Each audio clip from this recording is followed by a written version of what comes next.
faut arrêter de vouloir changer le mental par le mental. Ça marche pas. Si ça marchait, on irait tous bien. On se réveillerait le matin et on dirait « Ah ben non, aujourd'hui, je vais pas être déprimé aujourd'hui. Je vais être fort, je vais être forte, je vais avoir confiance en moi, je vais avoir de l'estime, etc. » Ça marche pas comme ça. Donc comment ça marche? Comment est-ce que je peux changer concrètement ce qui se passe dans ma tête? Comment est-ce que je peux changer l'apparition de ces pensées-là?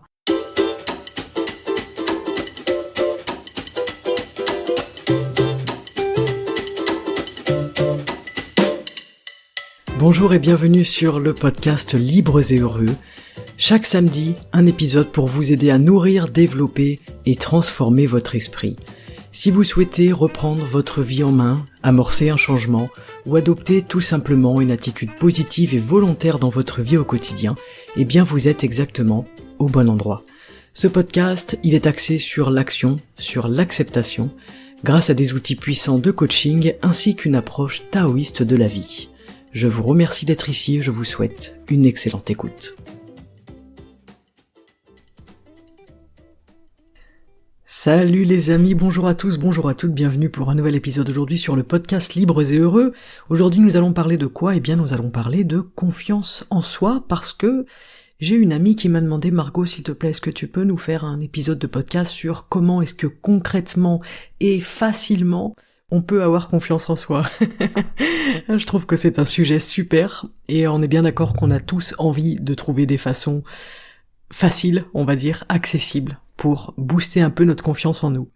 Donc j'ai travaillé un petit peu de mon côté, autant avec mes études en psychologie taoïste que avec des études et des recherches scientifiques diverses et variées pour essayer de faire une trame un petit peu et essayer de vous partager une méthode qui peut drastiquement augmenter votre confiance en vous. Donc voilà de quoi on va parler aujourd'hui. Je vous souhaite la bienvenue, je remercie tous ceux qui m'ont laissé des commentaires toute cette semaine, c'était adorable, tous vos retours, vos messages. Merci beaucoup et je suis ravi que le podcast vous plaise.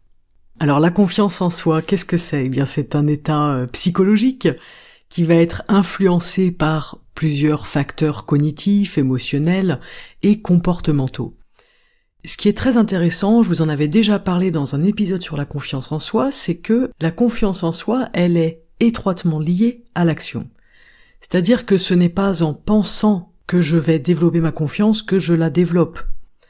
Ça ne passe pas par la pensée, ça ne passe pas par la tête, mais ça passe bien par l'action et ça passe par le corps.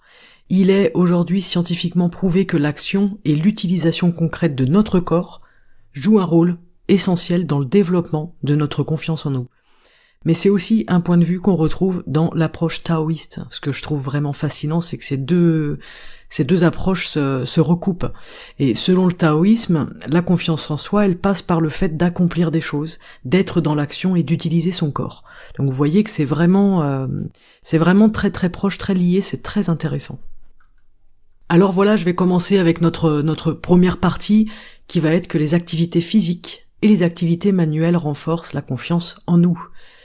Certaines études nous montrent que les activités qui vont solliciter notre corps, comme justement l'exercice physique, le sport, mais même le bricolage, mais aussi les activités manuelles créatives, c'est-à-dire que la peinture par exemple, le jardinage, la sculpture, ça nécessite aussi l'utilisation du corps, eh bien elles sont particulièrement efficaces pour renforcer notre confiance en nous.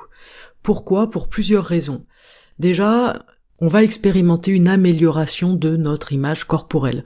Le fait de bouger, de voir des progrès physiques, c'est-à-dire que si vous faites du sport, vous allez vous sentir plus fort, plus en forme, plus habile, plus souple, plus résistant ou résistante, etc. Ça, c'est quelque chose qui va impacter la perception que vous avez de vous, mais qui va surtout l'améliorer. C'est très très lié à la confiance en soi. Si je me perçois mieux, j'ai plus confiance en moi. Ça, c'est la première chose, c'est que l'amélioration de l'image corporelle joue un rôle essentiel dans la confiance en soi. Donc pour ce point des activités physiques ou les activités manuelles, mais là en l'occurrence, c'est plutôt le fait de bouger et de sentir que votre corps est plus fort et plus résistant ou plus apte, on va dire, à, j'en sais rien, faire des activités physiques, par exemple, si vous ne savez pas courir, enfin je dis vous ne savez pas, je pense que tout le monde sait courir, surtout dans la nécessité. Mais si vous voulez faire, j'en sais rien, un marathon et que vous vous entraînez, c'est quand même pas donné à tout le monde, eh bien c'est en apprenant, en développant ces capacités, donc cette résistance, mais aussi cette capacité de course, d'endurance, etc., que vous allez avoir cette amélioration de l'image corporelle qui va évidemment entraîner un sentiment de confiance en vous. Voilà pour la première partie. La deuxième chose, eh bien, c'est le fait d'apprendre des compétences concrètes, c'est-à-dire que ces activités physiques là dont je vous parle, ou manuelles, peu importe, elles sont tangibles. Elles sont mesurables. Ça veut dire quoi? Ça veut dire que ça me permet de voir directement des résultats suite à mes efforts. C'est concret. Et ça va renforcer la croyance que je peux avoir en ma capacité à faire des choses, en ma capacité à accomplir des tâches, à apprendre de nouvelles compétences. Vous voyez ce que je veux dire? Si on reprend l'exemple du marathonien, il passe aussi par là. J'apprends une nouvelle compétence qui est concrète, c'est-à-dire qu'avant je ne pouvais pas courir 42 km. Aujourd'hui, je suis capable, concrètement, de façon tangible et mesurable, de courir 42 km. Donc j'ai un résultat qui va venir de mes efforts, de mon effort, et ça va alimenter, renforcer la croyance que je peux avoir en ma capacité à faire des choses, et notamment à courir un marathon. Et le troisième point, eh bien, c'est tout simplement la réduction du stress et l'amélioration de l'humeur. Pourquoi encore une fois? Parce que l'exercice physique, eh bien, il est bien connu pour libérer des endorphines, des hormones du bien-être, comme on dit, et elles peuvent aussi diminuer en fait le cortisol, vous savez, l'hormone du stress.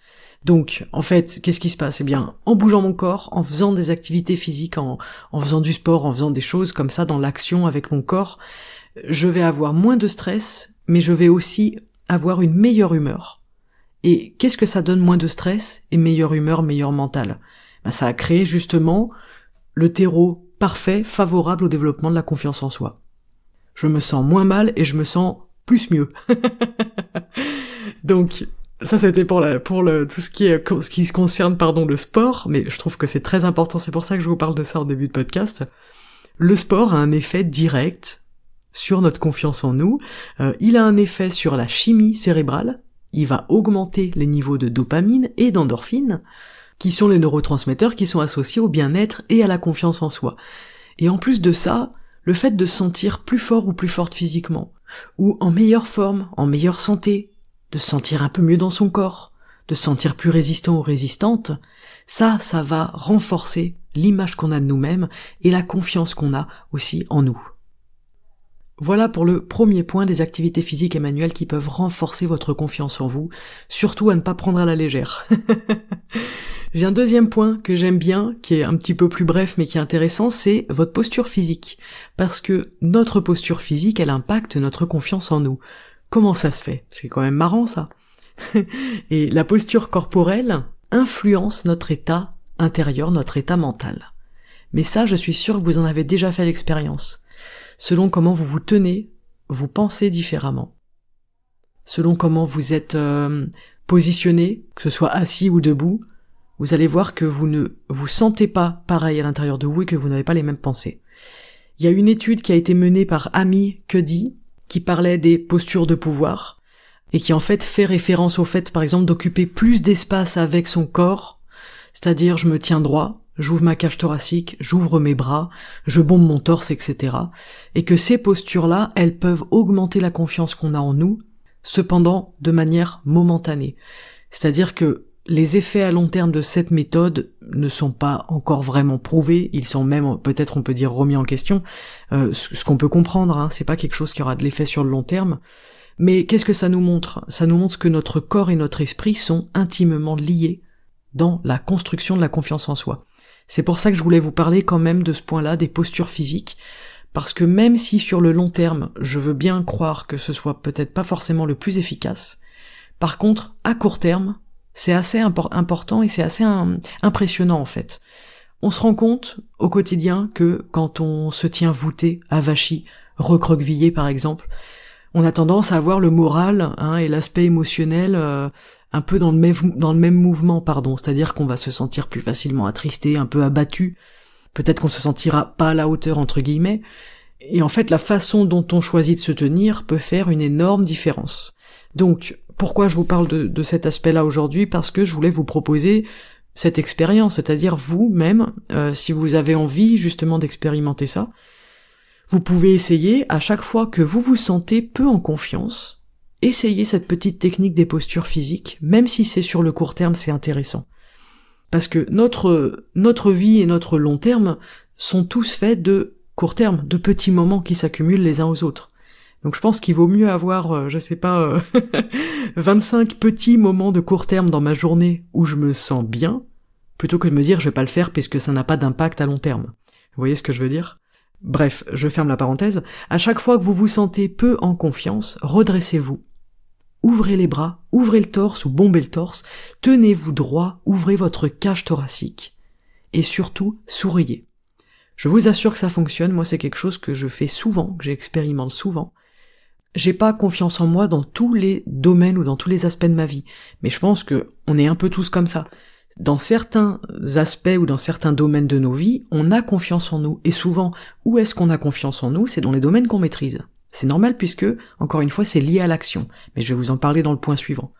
Et les choses qu'on maîtrise pas trop, on va se sentir un peu ou un peu nunuche ou un peu bébête, ou en fait on a l'impression qu'on maîtrise pas, alors on se sent pas vraiment à la hauteur, on n'ose pas, et du coup on a perte de confiance totale. Alors que dans la vie de tous les jours, peut-être qu'on est confiant, dans notre travail on est confiant parce qu'on sait exactement ce qu'on fait. On a confiance en nos capacités. N'oubliez pas que la confiance, c'est vraiment lié à nos capacités, à comment on peut dire, à ce dont je m'estime capable de faire, ok ? Donc, quand vous vous sentez comme ça, un peu en manque de confiance, donc en incapacité de faire quelque chose, vous pouvez essayer cette posture. Je me redresse. Ça peut être aussi la posture de Superman, vous savez, avec les poings les poings sur la taille. Moi, j'adore faire ça le matin des fois quand j'ai un rendez-vous, quelque chose qui me met en inconfort, ou j'ai l'impression peut-être d'avoir pas assez confiance en moi. Et ben dans l'ascenseur, par exemple, je fais la posture du super-héros. Alors à chaque fois je regarde, je vérifie qu'il n'y ait pas de caméra parce que je me dis bon, je vais passer pour une pour une bébête, mais enfin moi ça me fait rire, c'est l'essentiel, mais surtout pour moi ça marche. Même si c'est sur le court terme, ça fonctionne, donc pourquoi pas l'essayer. Tant pis, vous pouvez vous mettre dans un coin si vous voulez pas que les gens vous voient, je peux tout à fait comprendre. Encore une fois, je l'expérimente assez souvent et c'est quelque chose que je fais souvent quand je suis seule. Mais bon, bref, voilà pour ce deuxième point, la posture physique qui impacte notre confiance en nous. Et au-delà de faire des postures de super-héros et des trucs pas possibles, on peut aussi regarder comment on se tient dans la vie de tous les jours. Est-ce que je me tiens droit ou droite ? Est-ce que votre dos il est voûté ? Est-ce que vos épaules elles tombent ? Ou est-ce que vous ouvrez au niveau de la cage thoracique, du haut du corps ? Comment est-ce que je me tiens ? Il y a aussi des études passionnantes sur la démarche, vous savez, des personnes. Ils arrivent à vous dresser un profil des gens en regardant 45 secondes de vidéo d'une personne qui marche. C'est fascinant. Mais en fait, tout dans notre posture et dans nos actions va traduire ce qui se passe à l'intérieur, ce qui se passe dans notre tête, etc. Mais du coup, l'inverse est vrai, c'est-à-dire qu'en fait, je peux aussi influencer mon esprit à travers mon corps, justement. Vous savez, c'est un petit peu le principe, je voulais pas en parler, mais bon, du coup, je vous en parle.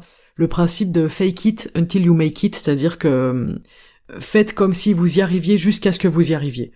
Je sais pas encore trop quel est mon point de vue sur cette méthode, bien que je la trouve très très intéressante parce qu'en fait, il s'agit encore une fois de tromper l'esprit en fait pour arriver à nos fins. Et ben ça, je trouve ça fascinant, je trouve que c'est fabuleux. Je sais pas, je vous donne un exemple. Moi par exemple, je suis pas très à l'aise, on va dire, sur une piste de danse. Je ne sais pas très bien danser, j'ai jamais vraiment appris à danser en fait. Donc, fake it until you make it, ça pourrait être, je vais sur la piste de danse et je fais semblant de bien savoir danser, jusqu'à ce qu'en fait je me sente ou suffisamment à l'aise, ou que j'ai la croyance que je danse bien, pour finalement bien danser. Voilà, c'est un petit peu plus compliqué que ça, mais si ça vous intéresse, allez chercher un petit peu sur le web ou dans des bouquins, qu'est-ce que c'est cette méthode, elle est intéressante, parce que encore une fois, on va tromper notre cerveau, mais on va surtout aller regarder nos croyances, en fait. Parce que si je fais semblant jusqu'à ce que ça se produise, ça veut bien dire qu'en fait, c'est ce que je fais qui compte, et non pas ce que je pense. Je ferme cette parenthèse une bonne fois pour toutes. En troisième point, je voulais vous parler de l'action. L'action renforce la confiance par l'expérience directe. Ça, c'est une théorie, c'est la théorie de l'auto-efficacité d'Albert Bandura. Si ça vous intéresse, pareil, vous pouvez aller faire vos petites recherches. Donc, qu'est-ce qui nous explique notre cher ami Albert ? Eh bien, il explique que la confiance en soi, ou la croyance en notre capacité à accomplir une tâche va se renforcer principalement par l'expérience de la réussite. Qu'est-ce que ça veut dire concrètement, si on enlève un petit peu tout ce jargon-là? C'est en faisant des choses concrètes que je commence à croire en mes compétences. Point. C'est très très très simple. En prenant des actions concrètes et en réussissant, c'est comme ça que je commence moi-même à croire en mes compétences. Et ce qui est intéressant, c'est que ça fonctionne même dans les petites actions de rien du tout, les petites choses toutes petites ridicules qu'on fait tous les jours. Ça fonctionne quand même, cette théorie de l'auto-efficacité.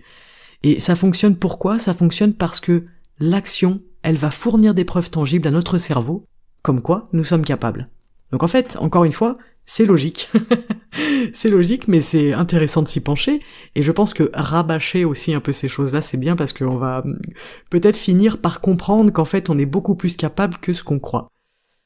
Cette théorie, moi je la trouve intéressante, la théorie de l'auto-efficacité, mais surtout elle nous emmène vers une pensée que j'aime beaucoup, qui est justement que l'action va créer des preuves tangibles pour notre cerveau. Qu'est-ce que ça veut dire? Ça veut dire que votre cerveau, il se fie à quoi? Eh bien, votre cerveau, il se fie énormément aux preuves concrètes que vous lui apportez, ou dont il dispose, pour construire des croyances sur vous-même. Je vous le redis, votre cerveau, il se fie aux preuves concrètes que vous lui amenez pour construire des croyances sur vous-même.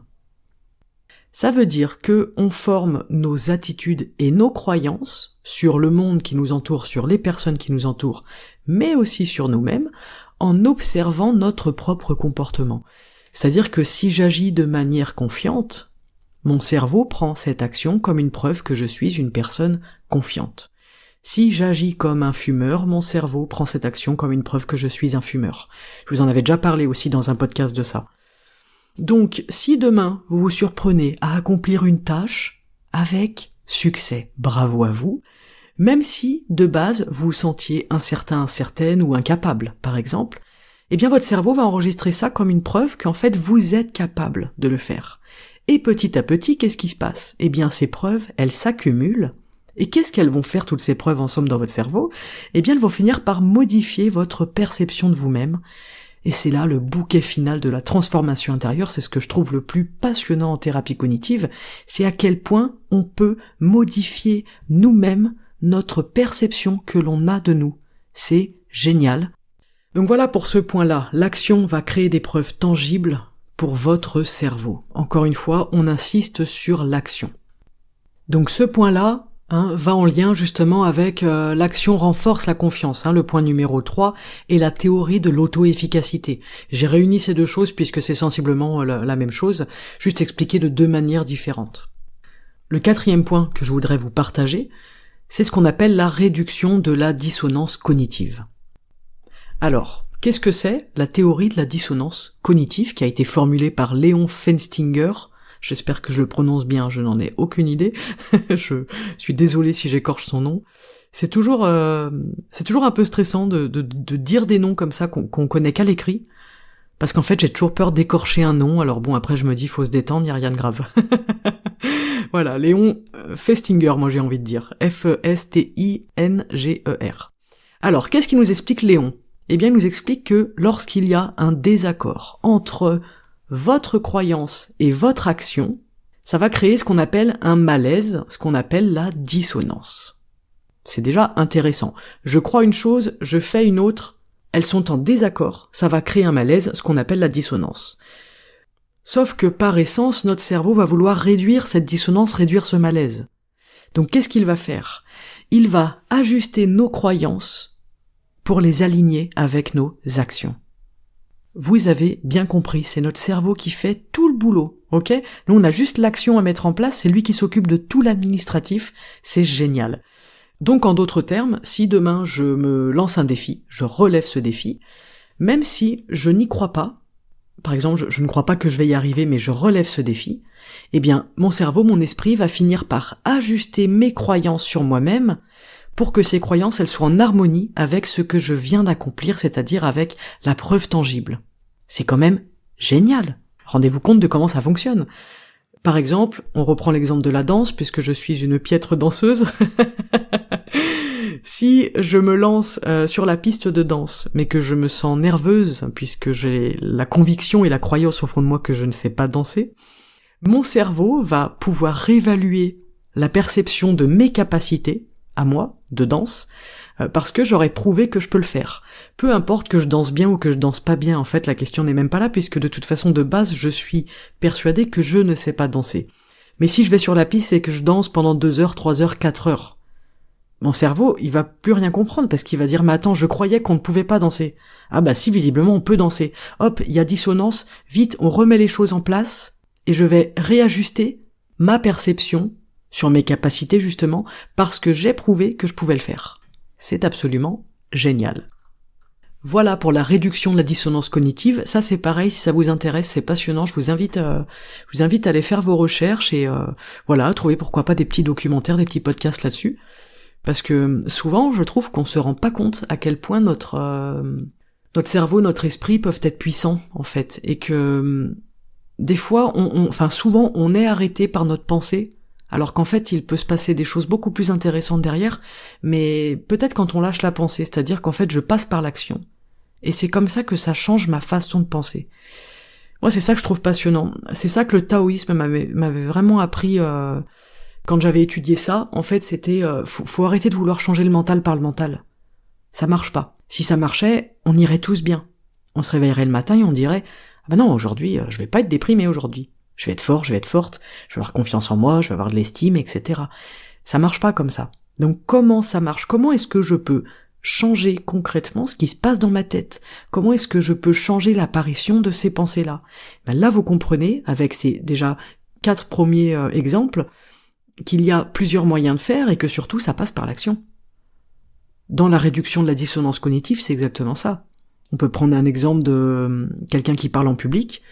Je vais parler en public, même si je ne me sens pas capable de parler en public, je finis par y aller, mon cerveau va réévaluer la perception que j'ai de moi-même et de mes capacités, parce que j'ai prouvé que je pouvais le faire. Voilà. C'est très simple, mais en fait ça passe par l'action. Et je pense que des fois il est important de couper le mental et couper la pensée. Bref, en dernier point, bien évidemment je vais vous parler de la thérapie cognitive, qui est quand même une des facettes de mon métier, et j'adore ça particulièrement. C'est une approche thérapeutique qui se concentre sur la modification des schémas de pensée et des comportements. Ok? Donc souvent, on va dire schéma de pensée négatif, comportement dysfonctionnel. Mais il n'y a même pas besoin de préciser, en fait, parce que le but, c'est de modifier mes schémas de pensée et mes comportements, et on sait par expérience que c'est pas facile. Donc, on va apprendre à identifier et à corriger ces fameuses pensées autocritiques, ces croyances limitantes, et du coup, par conséquent, on va travailler sur l'augmentation de la confiance en soi, de l'estime de soi, de l'amour de soi, etc. Donc c'est vraiment un travail de restructuration cognitive. Je remets en question les pensées que j'ai, les schémas que j'ai, les croyances que j'ai actuellement, et je les remplace par des choses plus réalistes et dans la plupart des cas, plus positives, parce qu'en général, on pense des choses plutôt négatives à notre propos, notamment quand on vient en thérapie, justement, en coaching pour faire une thérapie en thérapie cognitive, on vient avec une demande, c'est parce qu'il y a quelque chose qu'on peut qualifier, entre guillemets, de négatif, de nous à nous, c'est-à-dire que je vais avoir des pensées négatives sur moi, ou péjoratives, ou justement, je vais manquer de confiance en moi, je vais pas réussir à faire ci et ça, etc. Et en fait, on va faire de la restructuration cognitive.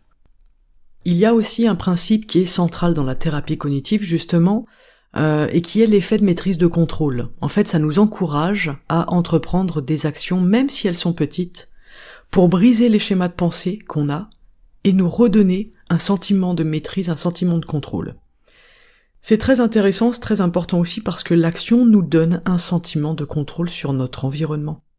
À chaque fois que vous êtes dans l'action, surtout dans des situations que vous trouvez compliquées, pénibles, difficiles ou peut-être effrayantes, on commence à sentir qu'on a une influence sur les événements de notre vie. Ça veut dire qu'on reprend du contrôle. Et ce sentiment de contrôle, il est lié à la confiance en soi. En fait, je passe de spectateur de ma vie à acteur, capable de façonner ma réalité plutôt que de subir, par exemple, mes réactions émotionnelles, de subir ce qui m'arrive et d'être dans une voie passive, on va dire, hein. Là, on passe vraiment de spectateur à acteur. Dans la thérapie cognitive aussi, on va diviser les objectifs en petites étapes, parce qu'en fait, chaque succès, chaque pas que vous faites, aussi petit soit-il, va renforcer la perception de compétence. Et chaque accomplissement va créer un sentiment de maîtrise, justement, qui à son tour va améliorer la confiance que vous avez en vous. Et le psychologue Albert Bandura, dont je vous ai parlé il y a quelques minutes, justement qui est célèbre pour la théorie de l'auto-efficacité, lui, il nous soutient l'idée que plus je réussis des tâches, plus je crois en ma capacité à réussir d'autres tâches. C'est le principe des petits objectifs que l'on se fixe en coaching. Chaque action a pour but d'aller vers quelque chose de plus grand. Mais si je dois manger un gâteau de 2 mètres de haut, j'ai plutôt intérêt à manger une bouchée par une bouchée, plutôt que de m'attaquer directement au gâteau de 2 mètres. Il y a un proverbe comme ça qui dit « Comment est-ce qu'on mange un éléphant ? Une cuillère à la fois ». Mais c'est exactement ça. Il vaut mieux faire doucement et tranquillement que de rien faire du tout. Un pas à la fois, on découpe et on divise un grand objectif pour en faire quelque chose d'atteignable, pour en faire plusieurs petits objectifs qui soient réalisables. Ça nous amène à un autre outil qu'on utilise en coaching et en thérapie cognitive, qui est la smartisation. C'est la fixation d'objectifs SMART. Donc SMART, ça veut dire spécifique, mesurable, atteignable, réaliste et temporellement défini. Pourquoi est-ce qu'on fait ça ? Parce qu'en fait, vous fixer des objectifs qui soient bien définis, qui soient réalisables, va vous permettre d'avoir une trajectoire qui est claire et va vous permettre d'obtenir des résultats. Chacun de ces petits succès va renforcer la confiance en vous sur le long terme. Et là, c'est ça qui est important. C'est que la thérapie cognitive, c'est une thérapie brève, c'est passionnant, mais en fait, tout ce qu'il faut bien intégrer, c'est qu'en fait, tout ce qu'il y a derrière, c'est du résultat sur le long terme. Et dans tous les cas, dans votre vie, peu importe pour quelle raison est-ce que vous avez envie de développer votre confiance en vous, si vous arrivez à avoir une vision claire à propos de vos progrès intérieurs, chaque succès, même chaque petit succès, va venir modifier quelque chose à l'intérieur de vous, que ce soit comportemental, mais ou que ce soit au niveau de vos croyances. Donc, selon ce que vous croyez sur vous-même, ce que vous croyez sur les autres, sur la vie, selon ce que vous estimez facile ou difficile, encore une fois, et puis selon ce que vous estimez être capable de faire et incapable de faire.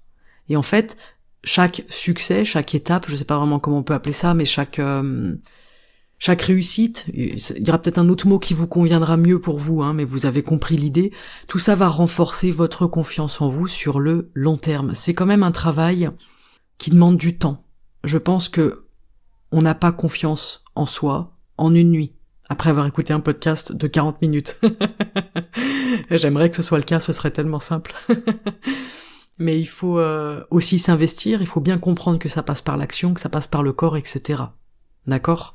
Il y a aussi la pleine conscience qui est très utile, parce que être pleinement présent dans l'instant et sans jugement, c'est intéressant. Pourquoi ? Parce que ça nous aide à réduire nos pensées anxieuses, ça nous aide à réduire les critiques qui peuvent venir justement manger la confiance en vous.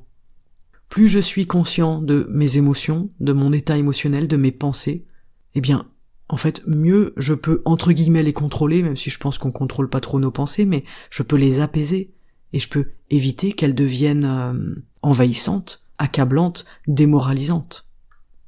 Donc en résumé, qu'est-ce qu'on a vu aujourd'hui dans l'épisode ? Eh bien que l'action influence directement la manière dont on se sent et dont on se perçoit. L'action, elle fournit des preuves tangibles à notre cerveau que nous sommes capables de faire telle ou telle chose. Nous sommes capables de passer à l'action. Gardez bien en tête cette idée des preuves tangibles, c'est vraiment intéressant. Mais au-delà de le garder en tête, mettez-le en action. C'est encore plus intéressant. La mise en action, elle crée aussi un sentiment de maîtrise et de contrôle sur notre environnement et sur nous-mêmes, une certaine dose de contrôle. Par exemple, quand on se met au sport, on commence à mieux contrôler notre corps, c'est assez cool. On se dit, tiens, je peux partir courir 5 km, je vais pas me sentir trahi, entre guillemets, par mes jambes qui brûlent et mes poumons qui crachent. L'action, elle déclenche aussi des réactions chimiques positives, l'endorphine, dans le cerveau, etc., en renforçant les émotions positives et la confiance, et en réduisant, on a vu, le niveau de cortisol, l'hormone du stress. La mise en action, elle aligne aussi nos croyances sur nos actions en réduisant la fameuse dissonance cognitive.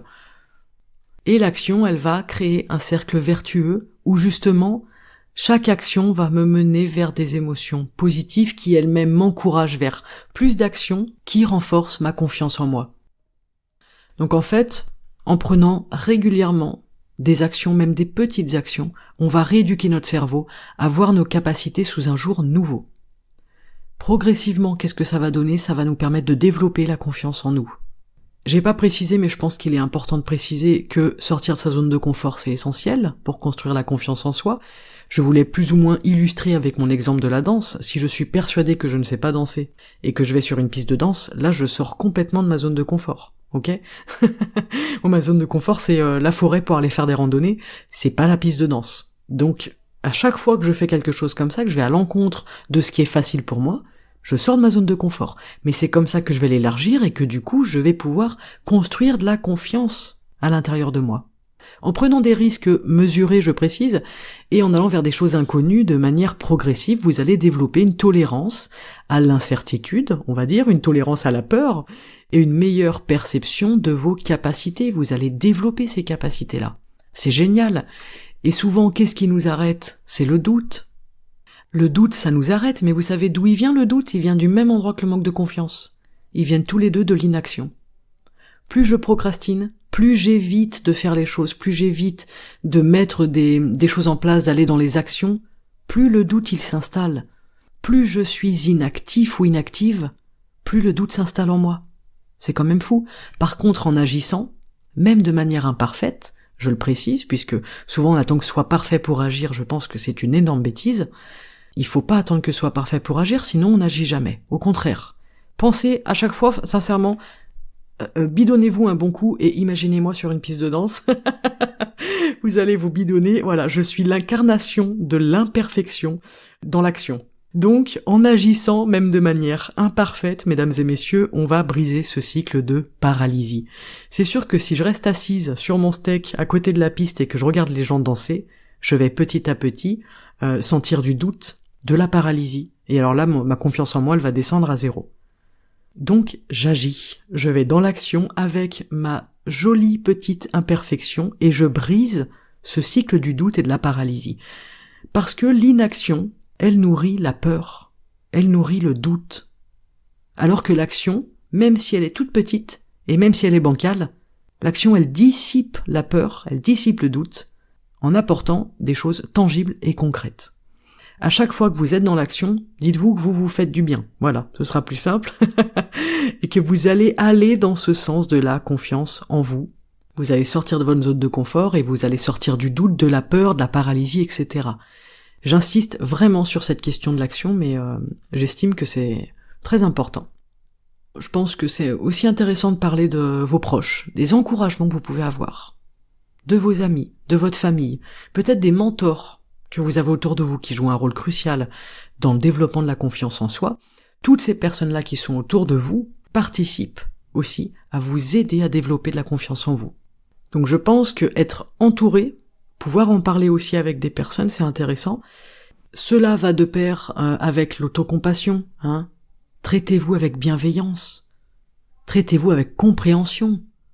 Ça, c'est un facteur clé pour améliorer la confiance en vous. Franchement, si on était moins dur avec nous-mêmes, on développerait une attitude certainement un peu plus positive et plus résiliente face à nos échecs et nos difficultés.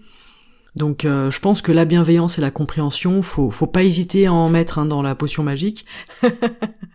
Dans la petite soupe de confiance en soi, n'hésitez pas. Allez, un peu de bienveillance par-ci, un peu de compréhension par-là. Je vais relativiser mes échecs, je vais relativiser mes difficultés, et puis je vais y aller. Et puis voilà, je vais la boire cette soupe.